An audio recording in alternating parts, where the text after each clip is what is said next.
창세기 1장 성경의 첫 장 첫 절이 하나님이 태초에 천지를 창조하셨느니라 이렇게 시작이 됩니다. 하나님은 자신의 창조주로 우리에게 계시를 하십니다. 지금 어떻게 계시하느냐? 1절 말씀처럼 천지를 통하여 지금 우리가 사는 이 세상을, 이 우주를 하나님께서 창조하셨다고 이야기를 하고 있습니다. 근데 성경은 말씀으로 창조했다 그러죠. 그럼 이 보이는 선지를 창조한 그걸 통하여 지금 뭘 하고 있다? 말씀을 하고 있단 말이에요. 말씀. 세상 속담 중에 등잔 밑이 어둡다 라는 말이 있습니다. 제일 어두운 곳이 어디냐? 첫 번째는 내 자신이 가장 어두워. 가장 중요하고 가장 소중한 내 자신이 가장 어둡고, 우리가 사는 유일한 이 세상이 또한 가장 어두워요. 여러분 이 세상을 아십니까? 여러분 지금 이 세상에 지금 살고 계시잖아요. 딴 데 살고 있는 게 아니라 여러분이 거주하는 공간, 이 시간, 역사, 여러분의 인생에 살고 있는 이 우주, 이 지구구, 이 세상이라는 것을 알고 계시냐 말이에요. 유일하게 살고 있는 곳이 이곳인데, 인간이 이상하게 가장 소중하고 중요한 것들을 가장 무지해요. 그 오죽하면 10개를 못 쏘고나도 한뒤 사람 속은 모른다는 그런 속담까지 생겼겠습니까? 자, 그러면 어떤 것들을 제일 잘하는 사람이 누구겠습니까? 만드신 사람이에요. 만드신 분. 자동차를 제일 잘하시는 분은 그걸 설계하고 만드신 분이 제일 잘 알아요. 그럼 이 세상을 제일 잘하는 분이 누굽니까? 하나님이란 말입니다. 뿐만 아니라 여러분을 제일 아시는 분이 누구예요? 그러니까 하나님을 아는 것이 곧 나를 아는 거예요. 나를 모른다는 것은 또 다른 말로 하나님을 모른다는 거예요. 하나님께서 이 만드신 보이는 세상을 통하여 지금 말씀하는 이런 상태를 신학적 용어로 계시라 그래요. 그리고 일반 계시. 하나님은 지금 이 보이는 세상에서 자신을 지금 드러내고 자신의 어떤 뜻과 의중과 마음을 이야기하고 있단 말입니다. 이 보이는 세상을 통하여. 근데 그걸 못 알아먹어요. 그걸 일반 계시라고 해요. 역사와 어떤 사건들을 통하여 말씀하시는데 그걸 못 알아먹어요. 뿐만 아니라 그러니까 하나님의 백성들에게는 그들 가운데서 특별히 당신의 백성들에게 구원의 진리를 가리키기 위해 특별한 계시를 주셨습니다. 그것이 뭐냐면 바로 성경이라는 것입니다. 하나님의 말씀 성경. 그러니까 구원이 뭔가를 알려면 성경을 알아야 돼요. 곧 하나님의 택한 백성들에게만 주어진 계시의 말씀이기 때문에 특별 계시라고 그래요. 그래서 그 구원의 진리가 그 성경 안에 있단 말입니다.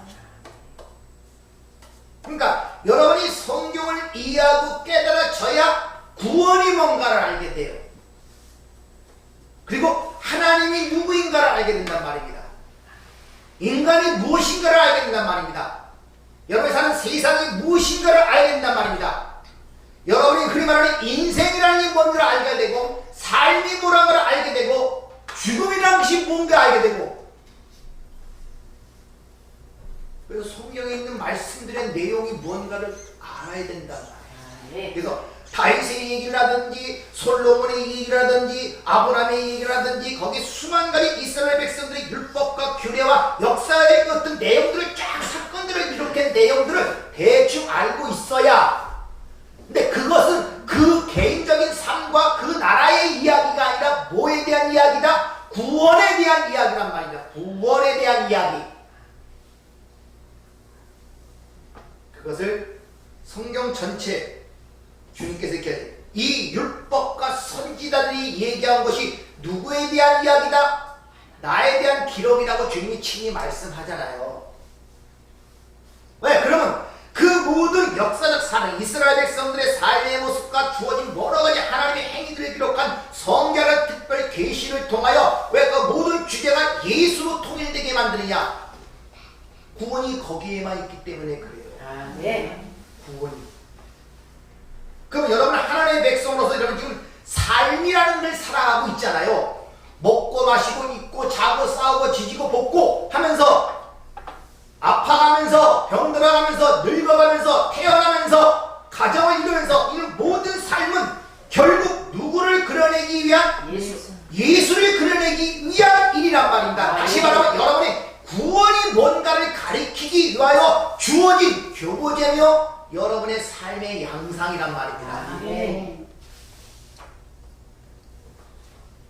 문자로 기록된 말씀으로는 못 알아먹는단 말입니다. 체험이 돼야 돼요. 그러니까 그 체험을 하도록 지금 그 삶의 모습을 통하여 그걸 구원이 뭔가를 체험하도록 다시 말해 하나님이 누구이며 하나님이 주신 구원이 얼마나 크고 위대한가를 가리키는 게 여러분의 삶을 좀 체험과 경험을 통해 살아가고 있다니까요. 근데 그걸 감지를 못하니까 분리가 되는 거예요. 그걸 죽은 삶이라고 해요. 그걸 모르고 살아가는 것은 그냥 살다가 죽는 거예요. 그래서 성경의 이야기들을 아셔야 돼요. 성경을 읽으셔야 된다. 아멘. 여러분이 이것은 잘 이해가 안 되죠. 그냥 삶의 이야기예요. 뭐 성막을 져라, 뭐 제사의식, 뭐 소잡고 양잡고, 뭐 애굽에서 끌어내고, 뭐 광야 생활 이런 역사적 사건들을 쭉 기록하는데 이게 뭘 의미하는지. 그래서 여러분들이 오늘 와서 거기에 대한 사명을 받은 설교자로부터 그걸 배우는 것입니다. 아멘.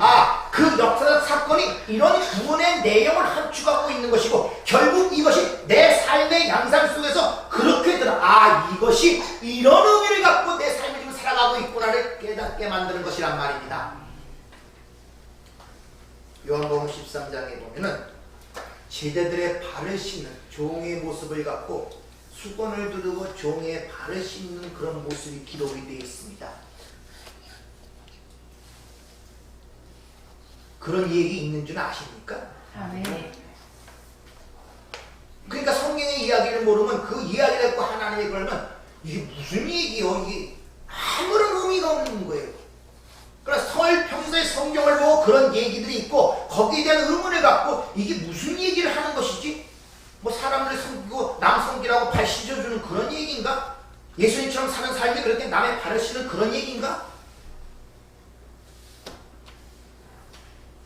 이렇게 의문을 가진 사람들은 오늘 이런 얘기를 할 때 이게 그런 내용이었구나 무릎을 탁 치는 거죠. 그래서 예수님께서 발을 씻어주시고 또 베드로의 발을 씻어주려고 하시자마자 베드로가 내 손과 머리까지 씻겨달라고 그러죠. 발만 씻어주지 말고. 그러자 주님께서 너희가 몸이 이미 목욕한 몸이라는 거예요. 그리고 이미 목욕한 자는 발만 씻으면 된다 이렇게 말씀하고 있단 말입니다.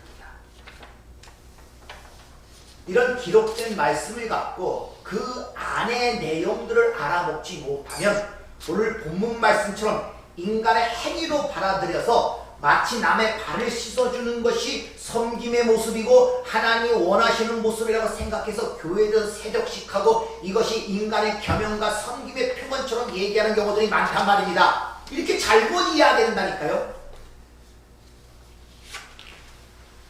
이 말씀을 대부분 어떻게 생각하냐면 구원을 받은 자들이라도 이 세상에 살아가면서 자꾸 죄를 지니까 매일매일 회개하고 발을 씻는 그런 행위를 해야 된다는 식으로 많이들 이해를 하고 있단 말입니다. 우리가 이 공간, 이 역사라는 곳을 살다 보면 즉 인생이라는 것을 여러분 살면은 연속적이고 이어지는 가운데 일어나지 단편적인 것이 없습니다. 그 여러분이 남을 이해하고 남의 말을 이해할 때 그 사람이 현장에서 말하는 그 순간만 보시면 안 돼요. 아시겠습니까? 자, 집사님과 저와 관계 속에서 집사님이 나한테 목사님 참 설교도 잘하시고 참 잘생겼습니다. 이렇게 그것만 보면 안 된단 말입니다. 그 전의 관계 속에서 나에 대한 생각과 신앙생활과 이런 전체적에서 그 얘기한 의도를 어떤 의도로 얘기하는가를 이해해야 그 이야기를 제대로 파악할 수가 있단 말입니다. 네. 여러분 가정사에서 남편을 이해하는 방법은 가장 얼굴 좋고 예쁘고 뽕뽕할 때 사랑한다고 얘기할 때 그때 그 모습 결혼한다고 그거만 생각하니까 힘들어지는 거예요. 이해를 못하는 거예요. 그 남편을 이해하려면 남편이 자란 환경서부터 어떤 환경서 어떤 생각과 그 전체를 이해해야 오늘 현재 그 남편의 모습을 올바로 이해할 수 있단 말입니다. 네. 근데 단편만 봐요. 단편만 사람들은 지금 내 앞에 보이는 그 순간 그 장면만 본단 말입니다. 그러니까 오늘 이 발 씻는 모습도 그 장면만 보고 이해하니까 그런 문제가 생기는 거예요. 바로 그 앞에 12장에 어떤 말씀이 기록됐냐면 12장 46절 요한복음 나는 빛으로 세상에 왔나니 물은 나를 믿는 자로 어둠에 거하지 않게 하려니라. 사람이 내 말을 듣고 지키지 아니할지라도 내가 그를 심판하지 아니하노라. 내가 온 것은 세상을 심판하려 함이 아니요 세상을 구원하려 함이니라. 쉽게 말하면 하나님의 구원은 인간들이 말씀을 듣고 지키느냐 안 지키느냐의 그 구원이 왔다 갔다 하는 것이 아니라고 앞에서 말씀하고 있단 말입니다. 즉 하나님의 구원이라는 것은 자신이 이 땅에서 구원하러 온 것이지 이 땅에 사는 그들의 행위와 어떤 행태를 보고 내가 심판하고 구원하기 온 것이 아니란 말이에요. 예수님이 이 땅에 오신 것은 이 땅에 오셔갖고 사는 모습들을 쫙 보고 네 행위와 판단에 따라서 너는 구원받을 자, 너는 지옥에 갈 자 이러하고 온 것이 아니라 이미 창세로부터 구원받기로 작정된 자 아버지께서 내게 주신 자를 그냥 구원하러 오셨다는 거예요. 네. 그 이야기를 12장에서 하고 있단 말입니다. 그리고 13장 요 발시즘의 이야기가 시작되는 바로 전구절에 어떻게 시작이 되느냐 6월절 전에 예수께서 자기 세상을 떠나 아버지께로 돌아가실 때가 이른 줄 아시고 세상에 있는 자기 사람들을 사랑하시되 끝까지 사랑하시니라 이렇게 얘기합니다. 에이스 텔로스 해가 패센 과거 능동태가 쓰인단 말이다. 그러니까 창세전에 선택한 하나님의 백성들의 사랑은 끝까지 과거 이미 완료된 사랑이라고 이 얘기를 하고 있단 말입니다. 그러니까 이 사람을 사랑하는데 그 사람이 사랑하는 도중에 그 사람의 행위가 오르락내리락 하는 데서 사랑을 하는 것이 아니라 이미 완성된 사랑을 보여주시기 위해서 이 땅에 오셨다고 얘기를 하고 있단 말입니다. 그러니까 하나님의 사랑이라는 것은 인간의 행위와 공로와 업적에 의해 변개가 되거나 그 행위에 의해 포기되는 그런 것이 아니라 끝까지 이미 완료된 사랑을 보여주기 위해서 왔다는 것입니다. 네. 그리고 종의 모습으로 그 발을 씻는 모습이 바로 그 다음 절에 기록돼요. 그렇게 히브리서는 그 종의 모습으로 씻는 그 예수님의 모습을 이렇게 해석을 하죠. 이렇게 씁니다. 히브리서 6장 10절 하나님은 불의하지 아니하사 너희 행위와 그 이름을 위하여 나타낸 사랑으로 이미 성도를 섬긴 것과 이제도 섬기고 있는 것을 잃어버리지 아니하십니다. 이렇게 얘기를 하고 있단 말입니다. 이런 예수님의 인간의 섬김의 모습을 빌립보서 3장은 이렇게 표현하죠. 그런 근본 하나님과 본체이시나 하나님의 동정됨을 취할 것으로 여기지 아니하시고 오히려 자기를 비워 종의 형체를 가지사 사람들과 같이 되셨고 사람의 모양으로 나타나사 자기를 낮추시고 죽기까지 복종하셨으니 곧 십자가에 죽으심이라. 바로 종의 모습으로 우리를 섬겨주신 예수 그리스도가 십자가의 섬김이 바로 우리를 섬기는 모습이라고 그렇게 이야기를 합니다. 그것을 앞에 히브리서 6장을 보면 이미 섬김이 되었다고 얘기를 하는 거예요. 그것은 바로 대속적 십자가의 사건을 통하여 우리를 구원하시고 그건 이미 창세전의 언약 가운데 완성된 그것이 이미 섬김, 이미 목욕한 자란 말입니다. 근데 그런 자도 이제도 또 섬기고 있다는 거예요. 바로 이제도 섬긴다는 것은 우리가 인생이라는 이 광야길을 걸어갈 때 여전히 지금 우리를 섬기고 계시단 말이에요. 네. 바로 예수님께서는 이 역사 속에서 우리와 함께 우리가 이 역사를 끝낼 때까지 지금 우리를 섬기고 계시다는 것을 보여주기 위하여 이미 목욕한 자는 발만 씻으면 된다 이렇게 말씀하시고 있단 말입니다. 구약에 보면은 예수님께서 애굽을 나올 때 어떻게 나옵니까? 6월절 6월절 어린 양의 피값으로 애굽을 탈출하죠. 이게 구속, 구원이란 말입니다. 그런데 광야 갈 때는 아무것도 없었습니까? 광야에서 그들의 목을 죽인 반석이 누굽니까? 하늘에서 주신 만나가 누굽니까? 예수. 밤에는 불기둥, 낮에는 구름기로 성경이 누굽니까? 예수. 여전히 예수가 광야에서 우리를 섬기고 인도하는 모습이 구약에 그려져 있잖아요. 그 이야기를 지금 우리에게 지금 보여주고 있단 말입니다. 그래서 앞에서 12장에 보면은 바로 그들이 지키든지 아니 지키든지 그를 구원할 때는 은혜의 복음이 선포되고 13장이 시작되면서 내가 그들을 끝까지 사랑하신다는 이야기가 거기 덧붙여지는 거예요. 그래서 그것이 무언가를 가리키기 위하여 제자들의 발을 씻는 모습으로 그들에게 지금 설명하고 있는 상태가 바로 세족식이란 말입니다. 그러니까 이미 목욕한 사실임을, 즉 너희는 내 어린 양의 피로써 구원받은 자임을 잊지 말고 기억하라고 우리 인생 속에서 우리와 동행하면서 그 일을 상기시키고 있는 거예요. 그래서 이 예식, 살과 피를 나누는 그 예식을 주님 오실 때까지 전하라고 하는 것이 성찬식 아닙니까? 그것을 지금 우리를 섬기고 있는 모습으로 지금 가르쳐주고 있는 것입니다.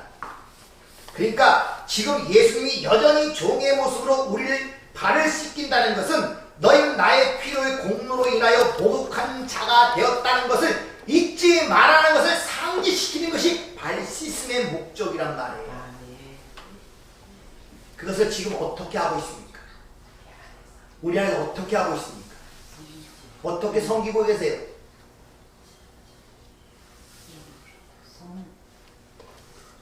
어떻게 섬기고 계십니까? 하나님께서 지금. 말씀 그리고 어떻게 섬기냔 말이에요. 말씀이 여러분을 지금. 그래서 13장, 다음 장, 14장, 15장, 16장 3장을 걸쳐서 주된 내용이 뭡니까? 보혜사를 보낸다 그렇죠. 그리스도의 영으로 우리 안에 오셔갖고 어떻게 섬기냐? 죄에 대하여, 의에 대하여, 심판에 대하여 깨닫게 하심으로 우리를 섬기고 있단 말이에요. 다시 말해 우리의 실체, 네 자신을 알아 구세주만 붙드는 자로 만들어 가시는 것이 지금 주님이 우리를 섬기고 있는 모습이에요. 왜? 그분만이 우리 구원이기 때문에. 아멘. 바로 그 일을 완성시킨 사건이 십자가 사건 아닙니까? 그것이 바로 세족식을 통하여 당신의 백성들에게 지금 기억시키는 모습을 그려내는 것입니다. 즉 광야에서 우리 발을 씻긴다는 것은 교회에게 허락된 이 광야 인생, 이 역사와 인생의 목적이 예수 그리스도의 십자가 사건을 확인시키는 거예요. 아시겠습니까? 우리의 인생 전체가 누구로 뭐로 말미암아 예수 그리스도의 십자가의 사건으로 말미암아 되었다는 것을 확인시키는 것이 바로 발심의 사건이란 말입니다. 자, 지평선과 수평, 이 땅과 하늘의 그 경계 지점을 뭐라 그럽니까?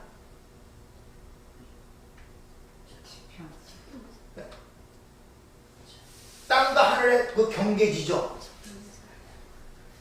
아, 지평선이요. 하늘과 땅의 경계 지점을 지평선이라 그러고 바다, 물과 하늘의 그 경계를 뭐라 그럽니까? 수평선. 그럼 하늘과 땅, 물과 하늘의 그 경계 지점이라는 그 수평선과 지평선이 우리에게 뭘 얘기해주고 있습니까? 갈라놓는 것, 하늘과 땅을 갈라놓는 것, 지옥과 천국을 갈라놓는 것, 구원과 멸망을 갈라놓는 것. 뭐예요 그게?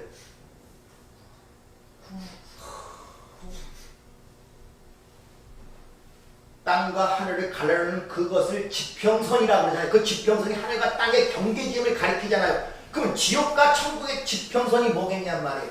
구원과 멸망의 지평선이 뭐겠습니까? 예수 그리스도의 십자가의 죽으심, 십자가 사건이란 말입니다, 여러분들. 그래서 여러분이 아직도 명확하지 못한 거예요. 내가 예수 말미암아 십자가로 구원받았다 하지만 아직도 그것이 명확하게 지옥과 천국을 갈라놓는 수평선, 지평선의 역할을 말로만 되뇌일 뿐이지. 말로만 되뇌일 뿐이지. 그게 얼마나 큰 사건이고 그게 하늘과 천국을 가르는 지평성과 수평성이라는 사건을 내가 만끽하지 못하기 때문에 예수를 믿어도 자유가 없고 예수를 믿어도 기쁨이 없고 환희가 없어요. 삶의 죽음의 경계 지점을 모른단 말이에요. 그래서 세상에서 인생을 다하는 것이 두려운 거예요.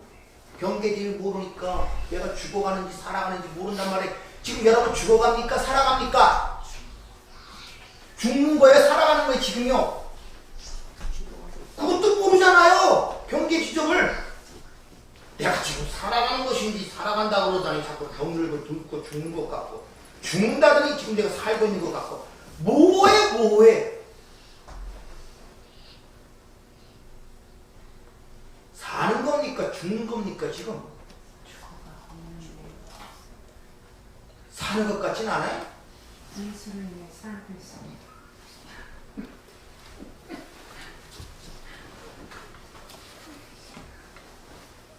참 이게 왜 그러냐 하면 죽어간다고 생각을 하는데 그래도 예수가 나를 이제 천국 간다는 그 소망이 있기 때문에 어거지로 가는 거예요. 지금 내가 이 새 사람으로 살아간다는 생각은 안 해요. 새 사람으로 내가 형성된다는 생각은 안 해요. 내 안에 예수의 생명이 있다는 생각은 안 해요. 내 안에 부활의 능력이 드러난다는 것을 감지를 못한단 말입니다. 그러니까 죽어간다고 생각해요. 죽어가는데 모르지만 저 어떤 지점에 그 다음에 어떻게 뭐 천국 가겠지 막연한 생각을 해요. 예수가 새 생명을 줬다 그러고 생명을 주신 그 예수가 영으로 나와 함께 성령이 내주한다고 성경은 분명히 선언하고 있음에도 불구하고 감지가 그 새 사람은 전혀 감지가 안 돼요. 그냥 보이는 육신이 늙어가고 병 들어가는 것 그러니까 그것만 보고 있는 거예요. 그리고 이제 다른 종교들처럼 죽으면 이제 어떤 여기서 내가 착하고 선한 일 많이 했으니까 거기 간다는 생각으로 가는 거예요. 그러니까 이 죽을 몸을 갖고 썩어질 몸을 갖고 어떻게든지 공로와 선행을 베풀어서 그 공로에 의하여 거기 간다는 극락에 간다는 그런 일반적 종교들 생각과 똑같이 갖고 있단 말입니다. 그래서 그 간다니까 얼마나 힘들어요. 남도 도와야 되고 구제도 해야 되고 선행도 해야 되고 공로도 쌓아야 되고 왜? 거기 가기 위해서 자유롭지 못해야지. 자유롭지 못해. 그래서 천국 가기가 크게 애를 쓰는 거예요. 좋다는데 완성됐다는데. 그래서 주님이 이 땅에 탄생하실 때 그 주님의 이름이 뭡니까? 나실 바 그 이름은? 임마누엘. 그러면 잘하시면서 왜 그게 삶에서 그게 안 나타날까? 하나님이 그렇게 말씀하셨는데 왜 그 말씀이 여러분 안에서 생명력으로 능동적으로 여러분의 삶을 치료하지 못할까? 보이는 현실만 보는 거예요.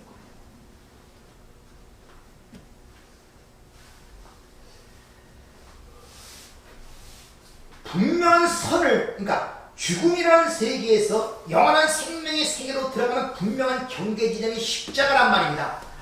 그러니까 그 경계 지점 십자가를 이해하지 못하면 안 되는 거예요. 어둠이에요. 어둠. 그래서 교회가 상징적으로 십자가를 선택하고 있는 것이죠.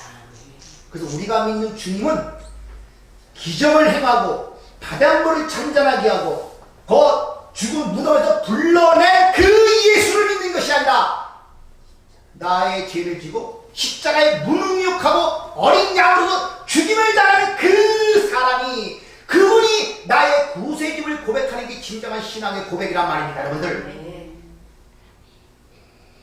병자 일으키고 그거 다 구세주를 믿어요. 얼마나 많은 사람들이 따라다녔습니까? 그를 왕으로 삼으려고 그러잖아요.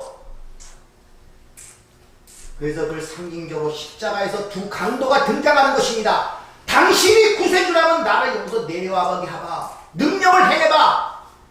구세주로 못 믿는 거예요. 여러분이 신랑을 치는 그 예수는 여러분이 생각하는 백마를 타는 왕자로 오시는 분들이 아니란 말입니다. 세상을 정복하는 정복자에서 오는 분이 아니란 말입니다. 아주 미천한 말 구유에 말 먹이통 위에 짐승의 먹이로 오신 분이 여러분이 신랑이고 그분이 구세주임을 알아보는 자가 눈이 열린 자란 말입니다.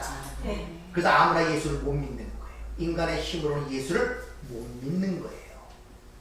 하나님을 선택한 백성들에게 성령을 주셔야만이 눈이 열려 그분이 구세주이시구나 이걸 알 수 있는 것입니다. 그래서 주님께서 너희도 서로 발을 씻기라는 그 말씀은 성도의 삶이라는 것은 그 하늘과 땅의 경계지점 십자가의 삶을 그려내는 삶이란 말이에요. 그것이 서로 발을 씻기란 말이에요. 그래서 말씀을 맡은 자, 사명을 맡은 자, 설교 제목으로 내가 몇 번 얘기를 드렸잖아요. 우리의 인생의 목적이 뭐냐? 말씀을 맡은 자로 창세는 언약을 그려내는 도구로서 이 땅에 존재한다고.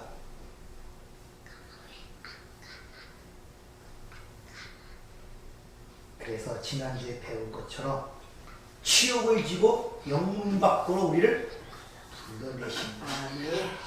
성 밖으로 불러내신다. 주님이 공생이 시작하시기 전에 제일 먼저 어디 가신지 아십니까? 성령이 이끌려 어디로 간다? 광야로 들어가시는 모습이 그래서 드러나는 거예요. 공생이 시작하신 첫 번째부터.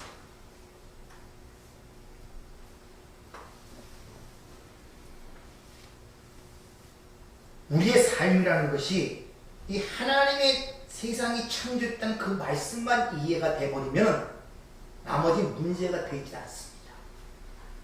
그래서 세계관이 변해야 된다고 말씀하시는 거예요. 그렇게 세계관이 변해야 진정한 가치가 무엇인가를 알게 돼요. 이 꿈과 같은 세상에 집착하지 않고 여기에 뿌리를 내리지 아니할 수가 있다고 말합니다.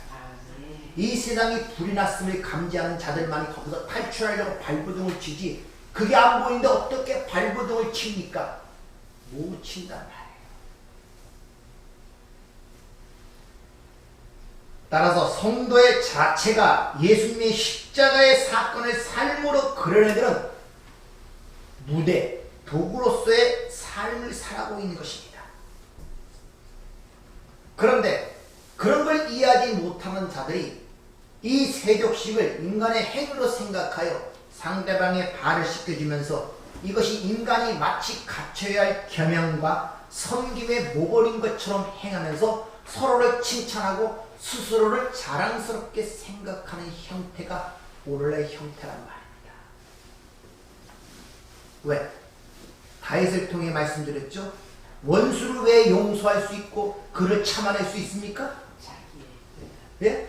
남들로부터 칭찬을 받고 자기가 빛나는 일이기 때문에 인간은 자신이 빛나고 칭찬과 박수를 받으면 어떤 일도 참고 인내하며 감행합니다.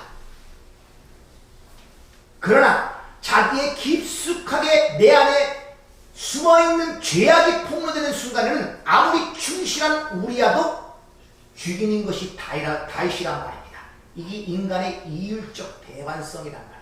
이런 자신의 실체를 아십니까? 내 안에 악마와 천사의 양모습이 있음을 감지가 됩니까? 인간이 얼마나 모순적인 존재인 줄 알아요? 오죽하면 하나님께서 가르쳐갖고 교육시켜서 될 사람 같으면 그렇게 하시지 왜 예수님의 심장을 우리에게 내어주셨겠냔 말이에요. 왜 새로운 피조물로 새 창조를 이루시겠냔 말이에요. 따라서 예수가 나의 죄를 위해 대신 죽었어? 그거밖에 구원 못 받아요. 아시겠습니까?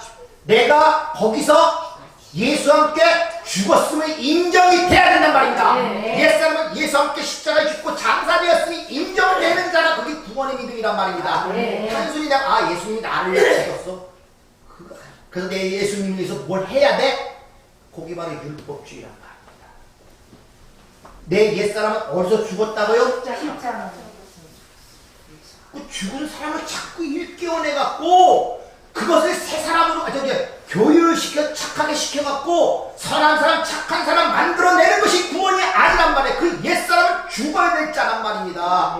그리고 하나님이 준 새로운 영 새 사람으로 살아가야 할 자란 말입니다. 따라서 바로 여러분의 생각과 사고와 판단은 어떤 곳에 창념을 두는가가 신앙생활의 관건을 좌우하는 거예요.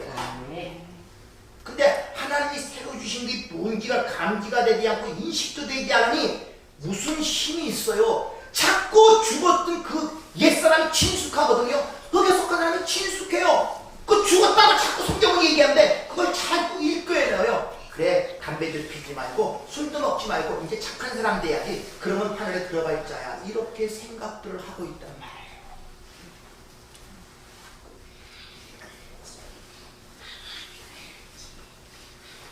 예수님의 발심의 상은 율법의 모형적으로 이미 구약에서 예언이 되어 있어요. 그 모습이.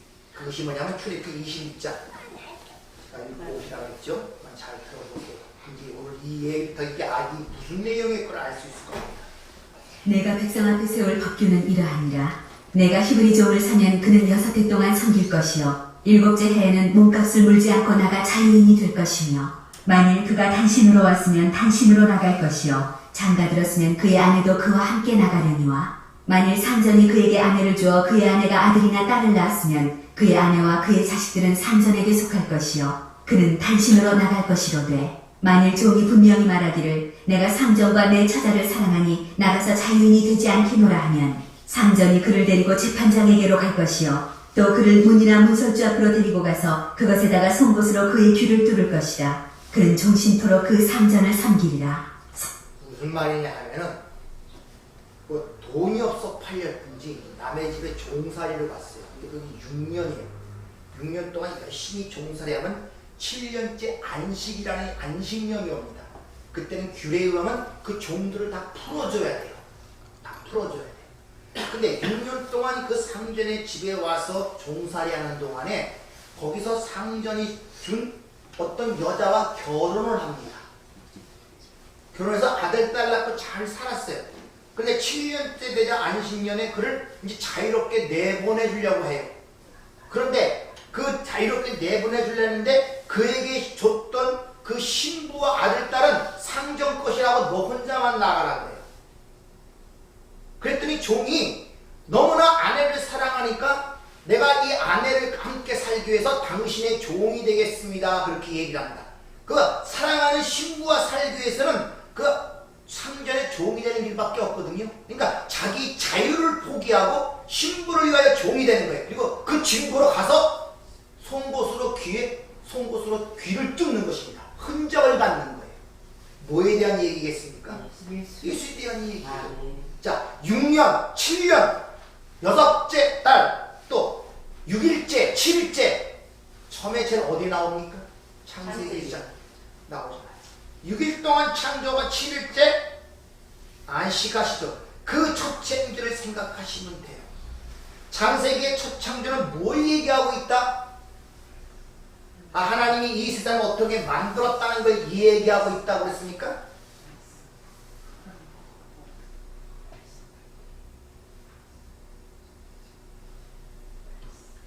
예수 그리스도로 말미암는 새 창조가 무엇인가를 눈으로 보고 만지고 경험할 수 있도록 만들어낸 것이 첫 창조란 말입니다. 그래서 요한계시록 새하늘과 새 땅이 나오는 이유가 거기 있는 거예요.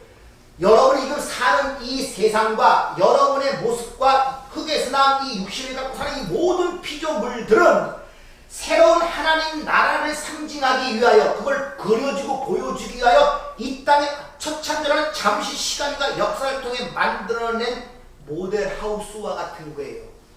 모델하우스는 내가 영원히 들어갈 그 집을 미리 보여주기 위해서 모델하우스를 세우잖아요.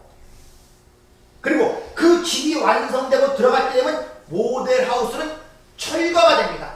근데 그 모델하우스는 내가 들어갈 집과 똑같이 만들어졌습니다. 그 모델하우스의 역할은 내가 들어갈 집을 미리 보여주고 경험하게 하는 거예요. 이 첫 번째 창조의 세상이 그렇단 말입니다. 그걸 이스라엘 백성들이 가르치기 위하여 성막을 짓게 하는데 성막도 하늘의 모양과 시장을 따라 짓도록 만들죠. 그러니까 하늘을 모형하는 게 성막이고 이 세상이란 말입니다. 그러니까 6년 동안 종로릇하고 거기 하나님 마음에 합하여 7일째 안식으로 들어가는 그 첫 창조의 이야기가 다시 한번 여기서 반복하고 있단 말입니다. 그래서 출애굽기나 에스겔서 요한계시록에 성전 청약의 얘기가 그렇게 나오는 거예요. 또 우리 성도를 뭐라 그럽니까? 성전이라 그러잖아요. 예수를 또 뭐라 그럽니까? 성전이라 그러죠. 그래서 하나님께서 그 하나님 나라의 완성이 어떻게 이루어지는가를 가리키기 위하여 첫 번째 창조의 모델 하우스를 통하여 설명하고 있는 거예요. 근데 그 나라는 어떻게 완성이 되느냐? 인간의 수고와 공로와 업적과 어떤 힘씀과 애씀에 의하여 완성되는 것이 아니라 오직 하나님의 은혜로 완성된다는 사실을 가리키고 있단 말입니다. 그래서 우리의 구원도 너희가 은혜로 인하여 주어진 선물로 말미암아 구원을 받았나니 너희에게 난 것이 아니요 하나님의 선물이라. 이는 그 앞에 아무도 자랑치 못하게 하라 함이라.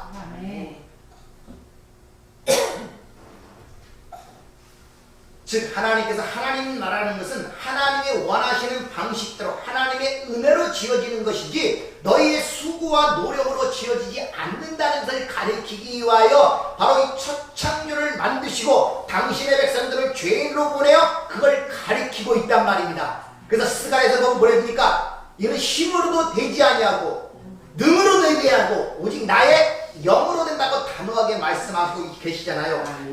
따라서 하나님의 백성이라는 것은 인간이 지어진 모든 것들이 다 파괴가 돼. 그래서 솔로몬 성전이 파괴가 되고 헤롯 지었던 성전도 다 파괴가 되버려요. 그리고 진짜 성전이 예수 안에서 완성된 하나님의 백성, 교회, 저와 여러분의 성전이죠. 이 성전만 하나님 나라에 들어갈 수가 있단 말입니다. 그걸 지금 우리에게 지금 가르쳐주고 있는 것입니다. 그래서 주님께서 요한복음 14장에 보면 제일 먼저 너는 마음에 염려하고 근심하지 말라. 내가 너희를 위해 초소를 예비하러 가노니 내가 가서 그 초소를 내가 예비하면 내가 다시 와서 너희를 내게로 영접하여 거기에 함께 있다고 말씀하시잖아요. 누가 예비한다고요? 예수님이.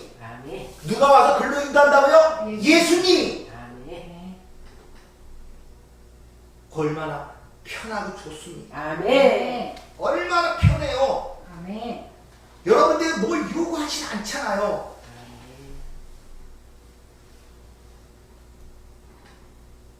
따라서 지금 조금 전에 읽은 출애굽기 21장 등장하는 종은 6년간 지상 사역을 마치시고 십자가를 통해 완성하신 후에 다시 하늘나라로 복귀하는 예수 그리스도의 구속사역을 이야기하고 있단 말입니다. 근데 그 종은 하나님이 완성하신 그 사건을 완성하시고 복귀해도 되는데 다시 하나님으로 복귀해도 되는데 이 지상에서 아버지가 그에게 준 신부가 있단 말입니다.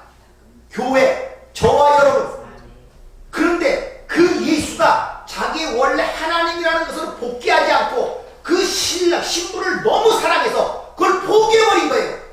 아버지께서 내게 주신 자를 내가 하나도 잃어버리지 않고 내 신부와 영원히 살겠습니다. 그것이 바로 예수님의 난 손에 못자기고 옆구리에 창자국이란 말입니다. 여러분들 이게 히브리 종의 이야기에 쏟아서 우리에게 주어지는 거예요. 바로 그 일을 섬기기 위하여 그분이 우리와 연합되어 그리스도의 영으로 지금 우리와 함께 살아가고 있단 말이에요. 그러면서 계속적으로 너희들이 어떤 존재를 깨닫게 하고 어떤 은혜가 부어짐으로 말미암아 너희 예수 그리스도만 의지하고 십자가의 피로만 구원받았다는 것을 삶의 다양한 모습을 통해 우리에게 가르쳐주고 있는 거예요. 그것이 여러분의 삶의 모습이란 말입니다. 단순히 육신의 욕망을 따라 무엇을 먹고 무엇을 마실까 무엇을 입을까에 따라 살아가는 것이 아니라 저 외수 때문에 내가 살지 못한다는 그런 것이 아니라 다 붙여진 구석구석마다 하나님의 섭리와 은혜의 손길이 있단 말입니다. 그게 아니고 뭘로 가르치겠어요? 뭘로 체험하겠습니까? 그 원수가 나의 교수란 말입니다. 원수의 입을 통해 하나님의 말씀을 들어야 된단 말입니다. 내가 미워하는 자에 통해 하나님의 사랑을 확증해야 된단 말입니다. 썩어는 육신을 통하여 흑에서 난 자가 하늘을 반석하는 고린도 15장 말씀이 확인이 되어야 된단 말입니다. 그래 이 몸으로는 하늘을 받을 수가 없지. 손 밑에 가시만 박혀도 아파서 어쩔 줄 모르고 내 인생이 저주되는 이 몸으로 어떻게 하늘의 것을 받아. 그래서 신령한 몸을 주셔야 되는구나. 그러니까 자기 몸이 아프고 힘들 때도 그걸 통하여 그 은혜를 보니까 불평과 원망이 아니라 하나님 감사합니다. 네. 감사합니다. 누가 이것을 벗어나겠습니까? 이 생로병사를 벗어나겠습니까? 이 죽음이라는 엄청난 원수를 누가 벗어날 수 있겠냔 말이에요. 그래 여기서 하나님이 이걸 벗어나게 하시고 나에게 생명을 주셨군요. 네. 이런 찬양이 나오는 것입니다. 아멘. 영원한 주의 종, 주인의 종으로 신부의 신랑으로 몸에 착자국과 못자국을 지닌 채 주인과 신부를 섬기는 그 모습은 원래 예수님이 하나님이시잖아요. 하나님이시란 말입니다. 기독교의 핵심은 삼위일체 하나님이에요. 이것도 신학적으로 얘기하니까 복잡한데 그냥 읽다 보면 그게 이해가 돼요. 예수라는 그분이 원래 하나님이시란 말입니다. 이 땅의 아버지의 뜻을 갖고 이 지상의 완성, 테텔스타에 다 이루었다. 완성된 사역을 마치고 원 자리에 복귀를 해야 되는데 하나님의 자리로 그걸 거부하신 거예요. 자기 아버지가 자기에게 준 신부를 위하여 내가 육신을 갖고 이들의 남편이 되겠습니다. 그 손에 못자국과 창자국이 있는 문제고 도마에게 그것을 보이걸 얘기를 하는 것입니다. 그리고 그분은 육신으로 부활하셔서 하나님이 영 아닙니까? 영으로 부활한 것이 아니라 육신으로 부활하셨어요. 신령한 몸으로. 아니 그 믿어지지 않습니까? 난 영이 아니다 그러잖아요. 내가 와서 만져보라고 그러잖아요. 아이고 영이지 무서워 두려우니까 신자들이 난 영이 육신을 갖고 있는데 그 육신은 흙에서 난 자가 아니라 하늘에서 난 육신이란 말이에요. 그 우리의 아들이 되셔서 우리의 왕이 되셔서 그분이 하늘 보호자 우편에 지금 앉아 계시는데 그분 안에 우리의 모든 것들이 지금 담겨져 있단 말입니다. 다시 말하면 우리 눈에는 아직 숨겨져 있고 영으로만 우리 안에 계셔서 우리 안에서 하나님의 아는 지식과 주 예수 그리스도를 아는 지식을 깨닫게 하심으로 말미암아 그것이 너희 안에 영생이라는 사실을 요한복음 17장 3절은 얘기하고 있죠. 그 요한복음 17장 3절 영생이 무엇이냐? 확실하게 얘기해줘. 누굽니까? 참 하나님과 그의 보내신 자 예수 그리스도를 아는 것이 영생이라고 얘기를 하고 있지 않습니까? 그 주님은 바로 하나님의 복귀를 거부하고 우리의 맏형, 우리의 왕에서 육신을 갖고 부활하여 하늘 보호자에 올라가신 분이 바로 예수 그리스도란 말입니다. 그래서 출애굽기 21장의 이 종은 예수 그리스도의 삶을 모형하는 거예요. 그래서 느닷없이 도마가 손에 못자국과 허리에 창자국을 보여달라는 그런 질문이 나오고 와서 만져보라고 얘기를 하는 거예요. 사도 바울이 내가 예수의 흔적을 가졌다 그러죠. 그래서 나를 아무도 평론하지 말라. 내가 예수의 흔적을 가졌노라. 나를 위하여 그 자리를 포기하고 송곳으로 옆구리가 뚫린 그 신랑이 바로 나의 신랑이라는 자부심을 갖고 사도 바울은 예수 그리스도의 종된 나 바울은 그리스도 예수의 사도된 나 바울은 이게 서신서마다 자기의 자존감과 자신의 어떤 정체성을 확실하게 밝히고 있단 말입니다. 바로 그분과 함께 인생과 역사를 통하여 그 하나님이 자신의 아들의 심정을 떼어주신 그 하나님의 사랑과 은혜를 배우는 과정이 우리의 신앙생활이에요. 은혜를 알려면 여러분이 얼마나 요만한 가치가 없는 자임을 깨달아져야 은혜가 크게 보이잖아요. 죽은 자를 살려야 그 능력이 크게 보이듯이 팔이 비틀어지고 다리 부러진 사람 고쳐줘야 그 감사함은 다리 그거 하나 정도예요. 그러니까 우리는 하나님 앞에 항상 말씀을 통하여 내가 얼마나 티끌 같은 존재인가를 폭로가 돼야 돼요. 그래서 산상수훈 끝나자마자 등장하는 것이 문둥병자의 사건이 등장하는 것입니다. 내가 바로 그러한 자였단 말이에요. 그는 죽은 자를 살릴 뿐만 아니라 자신의 신부로 삼기 위하여 자신의 본연의 위치를 버리고 우리의 신랑이 되신 거예요.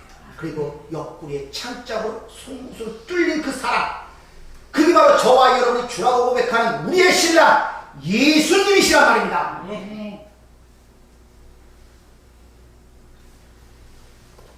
따라서 연애 삶 속의 말씀을 통하여 삶의 다양한 고통과 문제를 통하여 여러분의 실체를 드러날 때 자꾸 어둠 속으로 숨지 마세요. 그 말씀을 외면하지 마세요. 그 말씀을 직시하셔야 된다. 아멘. 다윗이 한때는 영웅이었습니다. 이스라엘 영웅. 물맷돌 5개로 온 천하가 떨떨 떠는 골리앗을 쓰러뜨렸고 자기를 죽이려는 사울왕을 2번씩이나 용서했습니다. 누구나 알아주는 용사였어요. 관용이 있는 자였고 인격이 있는 자였습니다. 근데 하나님께서 그에게 가서 밧세바와 우리아의 사건을 폭로시키는 말라 다윗의 실체를 아주 발가벗겨버렸습니다.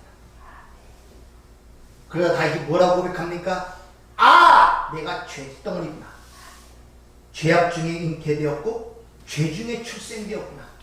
주님! 나를 새롭게 창조해 주세요. 네. 이렇게 고백하는 거예요. 자기 실체가 적나라하게. 그리고 나서 비로소 이스라엘 왕으로 등극하는 장면이 사무엘하에 기록되는 것입니다. 그러니까 하나님의 말씀이 올 때 여러분 도망가서는 안 돼요. 말씀을 직시하세요. 아멘. 그러나 이제는 시작되듯이 그러나 이제 하나님의 은혜로 그 예수 그리스도의 의로 말미암아 옛사람은 그 예수와 함께 십자가에 죽었고 장사되었고 나는 이제 새 사람이 되었다는 그런 감동으로 그 가운데서 오히려 감사하고 기뻐하는 이런 성숙한 믿음의 사람들이 되기를 주의 부탁을 드립니다. 아멘. 하나님을 사랑하시길 바랍니다. 아멘. 예수를 사랑하세요. 아멘. 그분의 사랑을 조금만 알아주기를 하나님이 얼마나 원하시는지를 몰라요. 여러분 그냥 자식이 자기 마음을 조금만 알아도 그렇게 기특하잖아요. 아멘. 퉁퉁 떠든 애가 어느 날 부모의 마음을 조금 이해해줘갖고 그게 얼마나 감동이 됩니까? 그 하나님의 그 마음 알아주기는 애쓰는 것은 이루 말할 수가 없어요. 근데 우리의 관심이 아버지의 관계 속에서 모든 문제를 보지 못하니까 힘들고 어려운 거예요. 찬송가 563장을 한번 부르죠. 예수 사랑하신 거룩하신 말일세. 한번 부르게 마치도록 하겠습니다. 563장.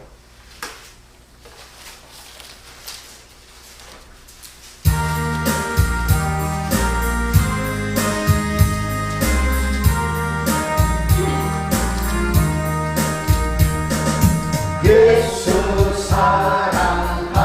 사랑하심은 성경에서 배웠네.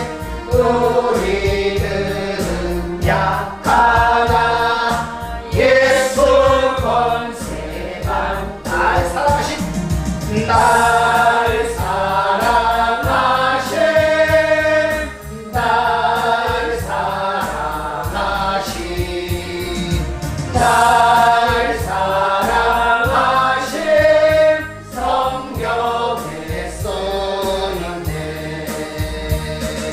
나를 사랑하시고 나의 죄를 다시서 하늘 문을 여시고 들어가게 하시 날 사랑하심 날 사랑하심 날 사랑하심 날 사랑하심 성경에 써있네. 내가 연약할수록 더욱 귀히 여기사 높은 보좌 위에서 낮은 나를 보시 날 사랑하심 날 사랑하심 날 사랑하심 날 사랑하심 성경에 써있네. 세상 사는 동안에 나와 함께 하시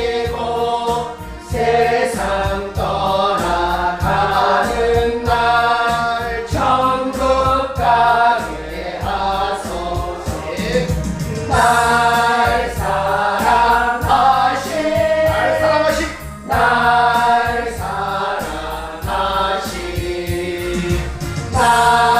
사랑하신 성령의 쓰임님.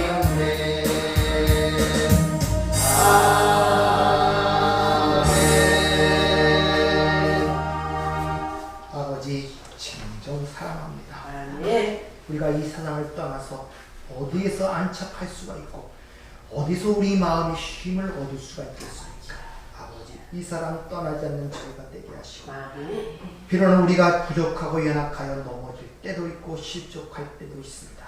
우리 연약한 무릎들을 세우시고 연약한 손을 잡아 하나님 나라에 이르기까지 하나님의 선한 뜻을 이룰 수 있는 귀한 인생을 살아갈 수 있도록 저희들을 축복하여 주시옵소서.